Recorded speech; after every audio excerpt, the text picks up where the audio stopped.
Our next panel is going to be a deep dive into the esports ecosystem. So I don't want to waste any more time. Let's turn it over to the panel. Hello and welcome. Thank you guys for being here. Just quick hands, real quick. Who here, it's their first event post-COVID? Your first event, in-person event attending post-COVID? Looks like a lot of people have already been to events. I guess I'm the only one that has not been there. I'm glad to be back, right? So thank you all for being here. It's good to be back in person, being in this type of environment, so thank you all for being here. Also, it's their first time attending ESI? Look at that, welcome. Thank you for being here. Sam, thanks for putting on a great show. Awesome, so let's dive into it. Because of the time movements and whatnot, we don't have as much time to do a deep dive, which is completely okay, but we're just gonna go ahead and dive into it real quick. My name's Kai Browning. I work with a company called Gameplan. We're an esports learning management platform to empower organizations to run esports programs. Let me go ahead and introduce the rest of our panelists. Go ahead and just take. Okay, we'll go down the line. My name is Tahir Hasandjekic, better known as Tashi. I'm the Halo Esports and Viewership lead at 343 Industries, which is the studio at Microsoft in charge of separating the Halo franchise. Okay, we'll jump down to Moritz, and then we'll come back to you. Okay, I'll do it. I'm Moritz. I'm the CEO and founder of Grid. We are esports and gaming data platform. We work with game publishers, developers, and tournament organizers to help them unlock the potential of their data. That means like getting data out of the games, commercializing it, making it available to scholastic initiatives, and improve the product and experience for fans and players alike. Hi, I'm Laurent Benezra, CEO of React Gaming Group. We own technology platforms like Loot.bet, Compete.gg. We also own some teams, and yeah, we're happy to be here. I'll come back to Steve. Go ahead. Yeah. Hey, everybody. My name is Csikos. I'm the head of programming at Nerd Street. I run all of live operations, design, our relationships with publishers, and design of those tournaments, and also our third-party white label business. Nerd Street operates shows like Valorant Champions Tour and Game Changers. So cool. That's me. Awesome. Well, we have a really great, diverse panel today. We have publisher side of things, we have live event production, we have data collection, we have gambling, all of the different facets of the ecosystem. So let's just take a moment to just take a minute to talk about the changes that has happened from the last 2 or 3 years that we've lived through, known as COVID. What are the changes that we've seen, that you guys have seen either individually or collectively as an esports body, that have happened or come out of COVID? And whoever wants to start it, go ahead, and we can just kind of take it from there.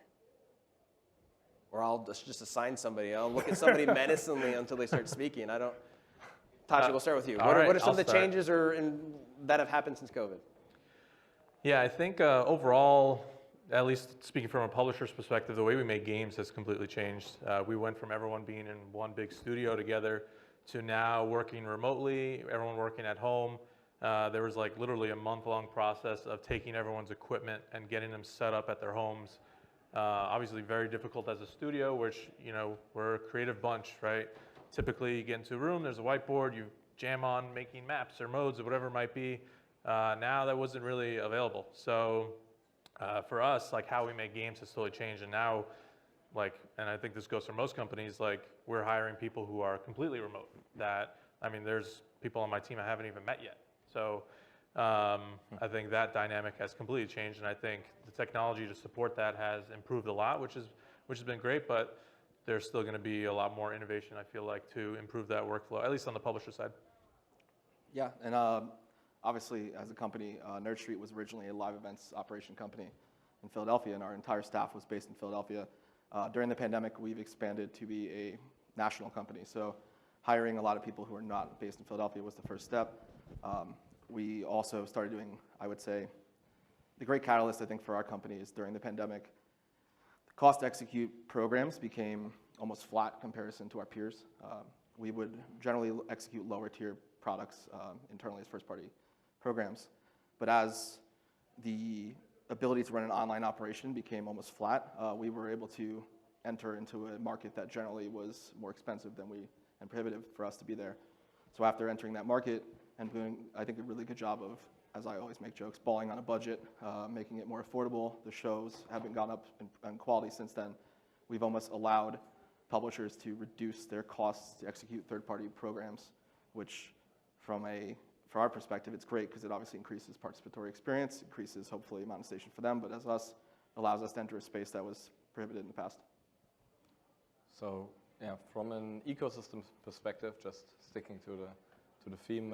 What do you do? Why are you answering the question of the topic? I'm just kidding. No, Go ahead. like what happened is sports was off when the lockdowns hit. So a lot more people looked at esports. And we supply a lot of entities that use sports or esports data alike. And we just got a massive influx of interest where basically I know it's a quote of like 2019, esports is not a sports, and 2020, esports is the only sports basically. So you've seen a lot more adoption by people who previously, I would argue, wanted to give it a shot, but it wasn't a priority. And that changed. And then suddenly you had them in and they work with it. This applies to bookmakers, media operators, or any types of products that cater to data, which is where I can speak about because we could see that directly. And I think that was good for the industry. Like it sucks to say you're indirectly profiting of what the pandemic did, but just in the context of what it did to sport relative to esport, it did certainly boost the industry and gave it more awareness. So that's something we could observe quite well. Well, it's funny because the same thing happened to us, right? We consume your data. So for us, COVID was, unfortunately for the world, it was horrible and still is horrible. For us, it was great. People wanted to bet. They couldn't bet on the NFL. They couldn't bet on soccer or any of the traditional leagues. So they came to us and they started betting on esports. So, COVID was really good for Loot.bet. What we're seeing now is tournaments. Tournaments are starting again. The big leagues are starting again, which is great. And hopefully that continues. So yeah, that's COVID was really a precursor for our Loot.bet platform. And how do you guys now take advantage of this new viewership or these new avenues within these ecosystems that have grown or come out of the pandemic? What are you guys doing individually or collectively as a whole to now cater to either a new audience or to welcome that new viewership or that new demographic without scaring them away, or oh, this isn't my traditional sports, football's back on or whatever's back on and I can go back to that? Like what are you guys collectively doing to make sure that continues to grow and not decrease? Certainly, I'll start with that one. Look, retention is very, very important. So education is something that we're working on, educating the client. That's very, very important. What is esports? What leagues are valid? Which leagues do you bet on? What games, besides your CSGO, your Dota, your LOL. So that's something we're working on a lot. We're going to be spending a lot of money doing that. It comes with marketing and education. I'd like to add the educational part is key. Data plays a huge role in making things accessible. Esports games are incredibly exciting, but the broadcast for someone who's not in the game, who's never played it, can be a bit too much going on. So breaking down what happens, why this was a big play, why this is important, is a huge value add. So we try to unlock the potential of value for that purpose too with our partners. And that overall makes it then more sticky to still enjoy it as a spectator sport, even if you're not necessarily an active player. Which, if you look at viewership, like, I don't know, it's 40 or 50% of viewers don't actively play. What I don't know is the percentage of the people of that 50 or 40% who played in the past. And I'm one of those. Yeah, I'm one of those. And so I can identify with that segment very well. But for all the other ones that fall into that now, making it more accessible, making it more engaging for the hardcore users too. Yeah, that's the other side of the spectrum, right? Players and viewers in esports are so educated in their sport, it's crazy. You can leverage this. You can do more content that wouldn't be, like in sports would maybe go over the top of most of the audience, but people in esports appreciate it a lot more, I feel. So that's also an opportunity. Yeah, I think from our perspective, traditionally our company was built upon the ethos of the amateur, the semi-professional, the path to pro that we've always tried to develop. Even from a publisher level, it's been difficult just because of the different systems we use, different organizations and leagues that run under the publisher. But for us, we obviously have now started doing a lot more publisher work, but we don't want to shy away from what is essentially the core audience in our mind is there's so many players who will never be the best player in the game, but they need to be able to play in something to feel like part of a community, but feel part of access. So Nerd Street has a national network of venues called Localhost. We started doing camps with like US sports camps now that we're looking to do that. We're also working with some of the municipalities at the schools and the districts that are around these venues of putting on camps that are engaging for their youth. And I think the next generation esports is spent the last 2 years of watching a lot of these competitions, so they're engaged and they want to find something to play in. So for us, pivoting back into that general user group is really key for us, I think, to succeed. And I think it's an area that, yes, all the money right now is at the top, the esports ecosystem, the tree, if you will, the leaves and the branches that the publishers and the high-end leagues and even the gambling comes into. But I really do think esports is going to be similar to traditional sports when you have like, US soccer, you have like Hockey USA, where you have all these amateur programs that there's so many kids that play. And even The ecosystem thrives when what you do is super valuable because it's an entry point. And if that layer is well established and scalable, then the ecosystem will win, regardless of how top heavy it is at the moment. Yeah, and I think we've had a fight against the stigma for the last, Nerd Street's been around for half a decade now. From the beginning we started amateur tournaments. I mean, we started a Counter-Strike tournament that became the largest open Counter-Strike tournament in North America, Philadelphia, and our ethos was always, it's supposed to be about the community, it's supposed to bring people out, and we've tried to engage everybody as a group. The monetization will come afterwards, in my mind, and I think we've always tried to make decisions in that fashion. It goes back to one of the previous panel comments of, what's the point of collegiate gaming, right? Like, it's not pro. So, what else is there? And I think, what you both just mentioned is we need to understand what that is and then build those ecosystems underneath that. So, anything to add? Or? Yeah, I actually think our perspective is a little different. For us, like Halo Infinite is a game that's meant to be like a love letter to Halo fans. So we have this core arena experience that's competitive 4v4. We have big team battle. We have this awesome Master Chief campaign. Like the idea is, if you're a Halo fan, you love playing Halo, you used to play Halo, like this is a game for you. And as an esport, like we follow that suit. Like I think it would be weird if we were trying to grab this new audience that didn't really care for Halo. Like through and through, our esport is meant to deliver the best experience for core Halo players. And we have data that shows like people who play other games or watch other games like also watch Halo esports, which is awesome, and we welcome everyone. But at the core of our product today, it's meant for Halo fans. And as the game expands to, add on more features or, whatever might be experiences that, expand our audience, Forge is one thing that comes to mind coming later this year, then the esport and how we think about viewership will grow to support, those new fans. And, we are in close lockstep with the game and the development of the game. Cool. No, thank you. What have any of you, and I know the answer is yes, right? So what examples are some of the challenges that have arisen because of COVID, either, again, respective to what you see on a day-to-day or kind of on a bigger picture looking in kind of as an esports ecosystem or esports group as a whole, if anything? Well, for us, it's obviously legislations, licenses. Where is esports gaming compared to sports books, right? Like, is it the United States are having a lot of problems classifying us. So the entry to the United States is very, very difficult compared to other countries. So that's really what we're faced with, because esports is relatively new for gambling and relatively new for gambling legislations. So that's our biggest challenge right now. Anyone else? Yeah, for us, it was just going back to doing live events. The Halo community is a LAN community. If you think about Halo's a 20-year-old franchise, like in Halo 1 days, everyone was like getting together. There was no Xbox Live. So Split screen, all that stuff. So for us, it was difficult to keep the energy going in the pandemic when everything was online. And when we were getting ready to launch Halo Infinite, we knew we wanted to safely go back to doing live events, but we were really like spearheading that effort for all of Microsoft and kind of figuring out, as a company, how do we operate in this new world now? How do we make sure we keep it as safe as possible? And how are we sharing our learnings with the rest of the company and, being in close lockstep with, Microsoft security and events teams and whatnot. So for us, it was getting back to live events and the soul of what this community wants.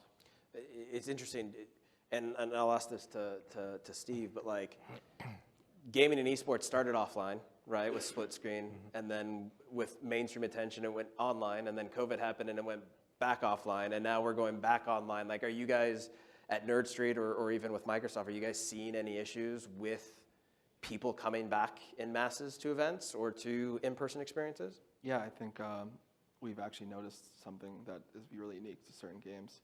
So player bases in certain games are different age, generally demographics, and we've noticed while doing live Counter-Strike again post-pandemic that these same players who played who are like 27, 28 are no longer attending.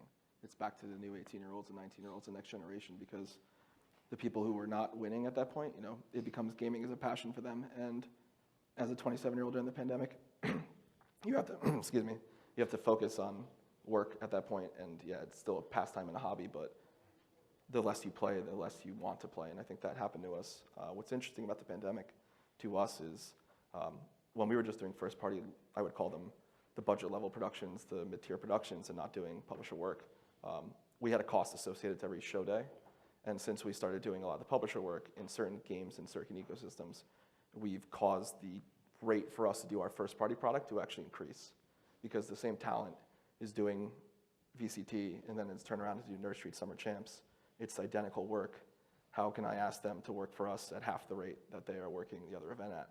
And it's actually been a really big challenge, because before, when we were running live events, you would find the next generation of talent as well. So you'd find the new caster who wants to do a LAN for the first time, will take a lower rate because they want to get that experience. You're still paying them, so they feel it's a good deal, and they see if they're good at it. And at that point, they either go in the direction or they go the other direction. Now with online only, we are rising costs significantly, and as much as I'd like to say we have the same ability as the publisher to sell our product, we don't.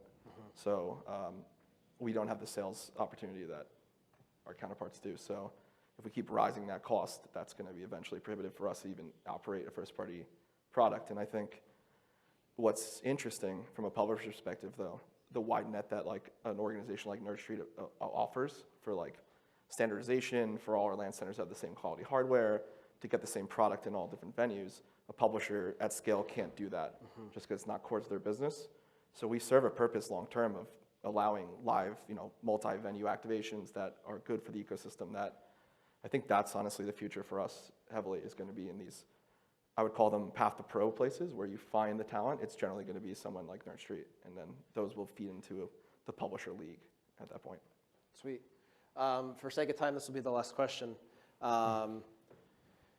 I hate questions in esports of, where do you see the industry in 5 years? So I'm not going to ask that question because it changes every day. But what I will ask you is, if you could have your way, what are changes that you would like to see within the esports industry, the esports ecosystems, whatever, right? And we will start with Taji first. Yeah, I think for me, it's just continued closer collaboration between publisher and everyone in the ecosystem.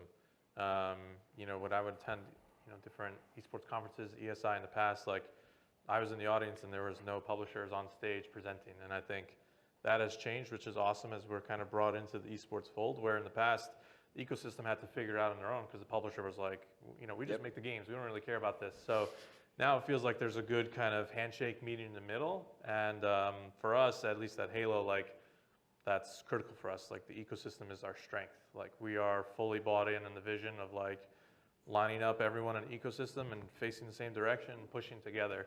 And that's how I think Halo Infinite and the esports program has been successful so far. And I think that's going to be like growing that even further is going to be our continued success. And before we jump over, I think it's interesting that you said that, and I think it goes back to the kind of the greater conversation of this topic is, as more mainstream attention has been shown on esports, I think esports has moved away from just competitive video gaming to include kind of anything gaming related, right? Like you mentioned, right? The publishers weren't involved because, yes, some publishers have their own IP and run competitive leagues, but then you have other publishers like Valve that don't want anything to do with the competitive side, and they farm that out to third parties. But if someone talks about esports and they go, well, I really like Ninja and I like esports, I'm like, in a day and age, I think I would argue, yeah, that's not esports, but who cares at this point, right? Like, to me, esports is now this entertainment platform that I enjoy, whether it's I'm watching a bunch of streamers play poker, or I'm watching the LEC or the LCS or Halo Infinite, whatever it is.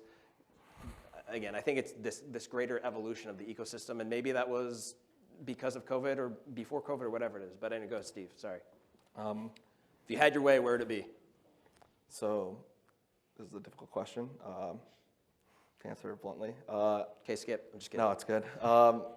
If I had my blue sky world, I would love it for every development studio that makes an esport by a publisher to have more integration from the overall grassroots community. An example I'm giving, so you remember the old League of Legends skin? It's like Triumphant Rise that used to go to like different LAN centers that ran tournaments. I thought it was a really good way to get users engaged with something they could uniquely buy they could not buy. They had to go to a tournament to get that. And I think a lot of publisher studios and development studios try to balance making a great game, but also trying to figure out live services like this to activate the user base to keep them engaged. That every time I bring up some form of in-game item, I know it's not going to get done. When I worked at Electronic Arts, I brought it up to Forge, our live services team, that we wanted to create Madden Ultimate Team cards, essentially, that were unique, that would power up by going to like DreamHack and other events. And I got told, yeah, that's like 9 months of work in the roadmap. I can't really fit it in. And I think it's just because the games were not designed to have esports. I call it like, it's not built in, it's bolted on. It was a second afterthought. And unless the games are built with the first thought that this should be something that activates our community, I don't think these things will ever get done, which further to the ecosystem makes us as like the entry level put money up as opposed to put up prizing like that, which I think most people play like adult sports, most people play amateur sports aren't expecting to win money. They're there for a reason to play. And we've almost skewed the economy to where I have to make prize pools to get people to show up, as opposed to they show up and get something they uniquely could win, and they get that experience of that community, which is what drove myself to play for so many years. So. It's a great question. On the ecosystem side, it's a topic I'm super passionate about, and this runs in our platform, in our business model. We, as a data platform, only work with official data. What this means is we would only partner with rights holders, as a game publisher, tournament organizers, get official data and then sell it onwards, share revenues, and give them control and visibility over the use of their IP. And ultimately empower esports in the most cases, or than other competitions. But so this is happening, like you said. If we would have a way, like we partnered with Riot Games for Valorant now, work with PUBG already, with a bunch of others, and we're quite strong with 85+ partners on the tournament operator side established. And what does it mean to be an ecosystem? You could argue esports wasn't really a fully aligned ecosystem for the most part. There was a lot of bilateral relationships that kind of made money or not and existed. And with the game publishers, the ultimate rights holder being introduced to the value chain, that is changing. It's like it took both sides. It took more game developers and publishers to not treat it as a marketing exercise, but it also took all the stakeholders who wanted to be part of it to recognize them and align with their goals for the game. And on the data side, at least, I can tell everybody we're in a good way of getting it there. And I think this will then power many other segments or commercial sectors in esports and in gaming that thrive. So being a gateway to an ecosystem, something I personally and Grid doesn't identify with. So I hope the trend we see now continues. It's also very topical and very, like last comment, like if you think about sport, Pass Per Repeal had the same theme. Like, let's get the big five into that ecosystem that is wagering, where third parties made billions with their IP. We took that even before that already on board, and it's a core principle to entertain. Well, for us, it's more tournaments, more leagues, more mainstream exposure. Obviously, we're a betting platform, so the more eyeballs on esports, the better it is for us. But it's also better for the community, for investment. I'd love to see more investment into the ecosystem, the esports ecosystem, which is, we're at the beginning of a sector here, and for us, it's really that's what we'd like to see, just more mainstream exposure. Awesome, thank you. Thank you guys for your time. I'm getting let's cut it out. Again, please give a round of applause to our panelists. Very insightful, very grateful. Thank you guys so much for sharing.